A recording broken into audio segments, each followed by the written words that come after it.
So Sam was chair, as he said. I'm a member because of my interest in chemotherapy-induced nausea and vomiting. And this morning we have a new chair of our subgroup, Dr. Richard Berman. Would you like to stand up, Richard? Where are you? There we go. Thank you. So I'm going to be very, very brief because we're going to get much more out of the discussion, and we really need your help for this one because, as you see in your portfolio map in your bag, this is the tiniest number of studies in the whole portfolio, really. Okay, so these are the members, and you see that Leslie and Sharon are on every subgroup, so they're the very, very busiest folk in our whole CSG, really. And we bring in expertise from various areas.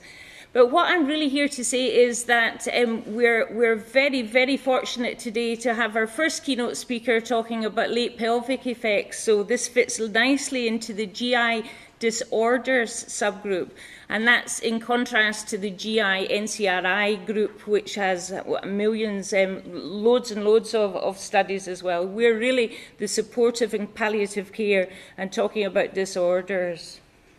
So what kind of studies would we like you to think about? So I think each one of you has to come up with an idea, and we'll discuss that in our next session.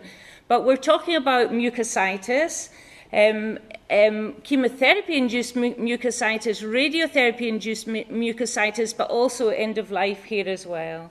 So chemotherapy-induced nausea and vomiting, some of the stands outside today are pharmas who could help us with studies, and they're offering us to do some support, some resource to do studies in chemotherapy-induced nausea and vomiting. Opioid-induced constipation is a great sphere of work that many of our subgroup members work in, and at last, eventually, we have some targeted treatment for this problem, really.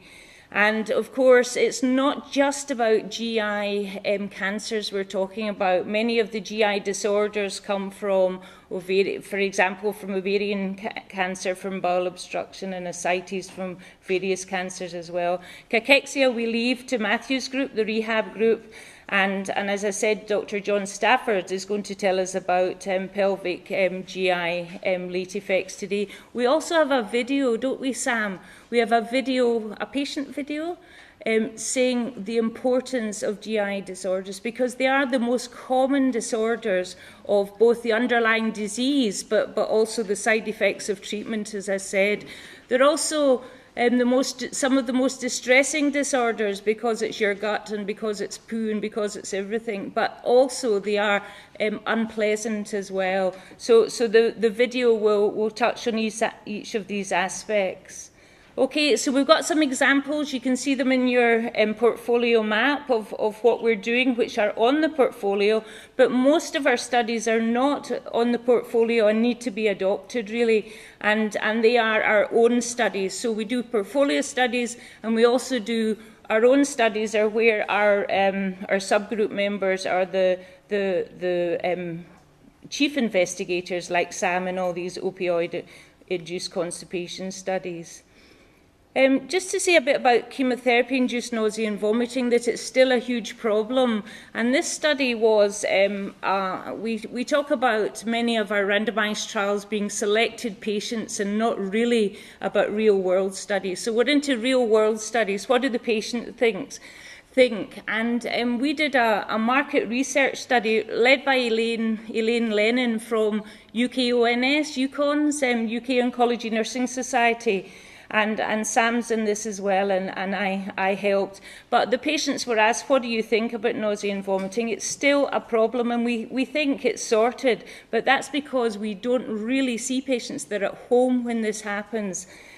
Post-chemotherapy. So we gave out this questionnaire to 105 patients, and you can see that we did have some 20% of patients were under 45 years, so they weren't all old patients.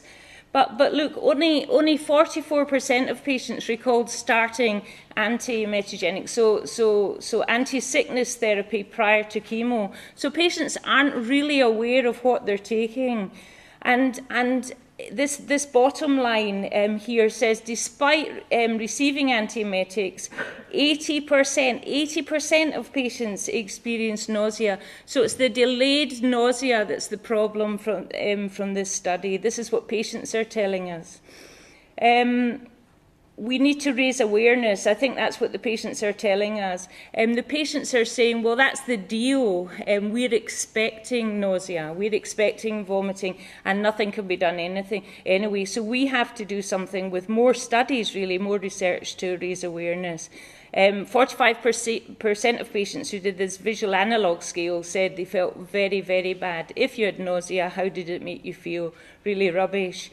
And adherence to antiemetics was very poor. So 8% of patients didn't take any of their antiemetics at all, and that's sometimes for legitimate cases.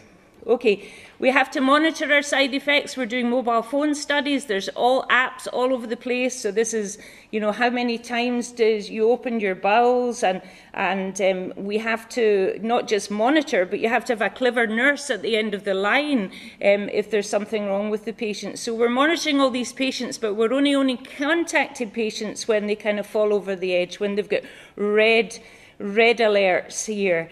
And Azra at the back of the hall has done much work on monitoring patients. So patients get this in their mobile phone, they get their screen, that's how much, if they've had any red alerts in nausea, any red alerts in vomiting. And then we had started, Azra did a study with a Bosch healthcare study, because we found that mobile phones were not were okay for older people, but this was a 4-button study which had an educational component as well. So this gadget had 4 buttons on it instead of a mobile phone, and the patients just loved this. So I thought this is clunky compared to tablets and everything, but they just loved this, and we thought we were saving lives. If patients had a temperature, we could get them into the hospital more quickly, but what it was all about was reassurance. So distress was the most common side effect, not high temperature, not neutropenic sepsis, but distress, really. And Amy Abernethy has done huge studies, and she's now got all the patient data like we've been collecting on mobile phones and health buddies and everything. And these data are all coming with all the biological markers and everything coming to the clinic, to the doctor and nurse that are seeing the patient, and the patient's getting that. Okay, so what we want from today, and I'm glad Sharon said one of the objectives is to develop new studies, is 1 to 2 new studies. This is our subgroup objectives as well, and to increase recruitment. And this conference happened because we were going to have a subgroup conference, and everybody said, no, have a big conference. So thanks, Sam, for that. Okay, thank you.